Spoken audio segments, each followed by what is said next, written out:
MSME मंत्रालय का सचिव बना और जब पहली मुलाकात में मैंने माननीय प्रधानमंत्री जी से ये बातें बताई कि साहब हमारी छोटे उद्योग, लघु उद्योगों को बहुत कुछ हम लोग उपयोग करके उनको बहुत आगे बढ़ा सकते हैं।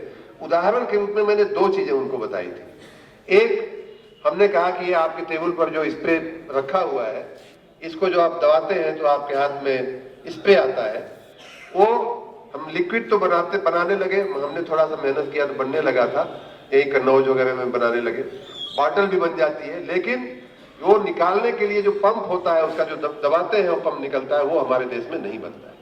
तो कहे ऐसा है? हमने कहा हाँ साहब ऐसा है। मात्र हरियाणा में या कहीं 2 कंपनियां थी जो बहुत मर्यादित संख्या में बनाती थी।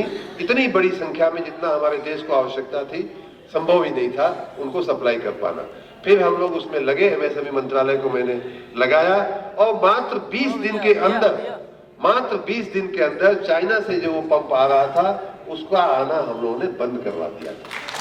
ये और आज की स्थिति है, आज क्या बहुत पहले ही हम लोग फिर उस पंप का एक्सपोर्ट करने लगे, अन्य देशों में भी हम बेचने लगे, और लेकिन उस समय की स्थिति ये थी। दूसरा मैंने बताया कि साहब आप खिलौना उद्योग को, बच्चों के लिए अच्छे खिलौने बने, अपने देश में बने, बाहर से ना आवे, इंपोर्ट करने की आवश्यकता ना पड़े, हम अपने दुश्मन को सबल ना बनावे उनका सामान खरीद करके। इन भावनाओं के साथ माननीय प्रधानमंत्री जी ने आत्मनिर्भर भारत का आह्वान किया, बहुत अच्छी भावना। लेकिन मैंने कहा कि साहब इसमें सोचिए, जो हमारा जो बच्चे मोटर का वाला खिलौना चलाते हैं, उसकी मोटर जो बनती है, मोटर से ही चलती है वो।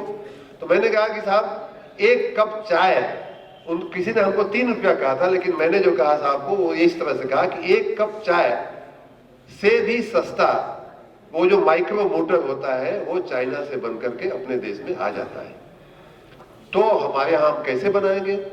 3 रुपए 5 रुपए में अगर वो मोटर बन के आ जाता है तो हमारा खिलौना बनाने वाला आदमी जो है उसको तो सस्ता मोटर चाहिए, उसको सस्ते में खिलौना बेचना है, वो क्यों आपका प्रयोग करेगा? तो क्या ऐसा है? हमने कहा बिल्कुल।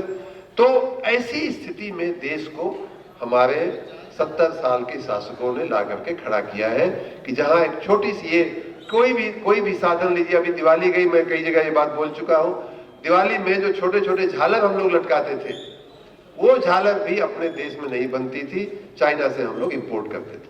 अब जाकर के थोड़ी जन जागृति आई है, जब से माननीय प्रधानमंत्री जी ने वोकल फॉर लोकल की काल दिया है।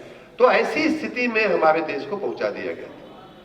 पूरी दुनिया हमसे आगे निकल गई और हम सोते रह गए। पूरा भारत भी हमसे आगे निकल गया और उत्तर प्रदेश सोता रहा हमारे पहले की सरकारों में।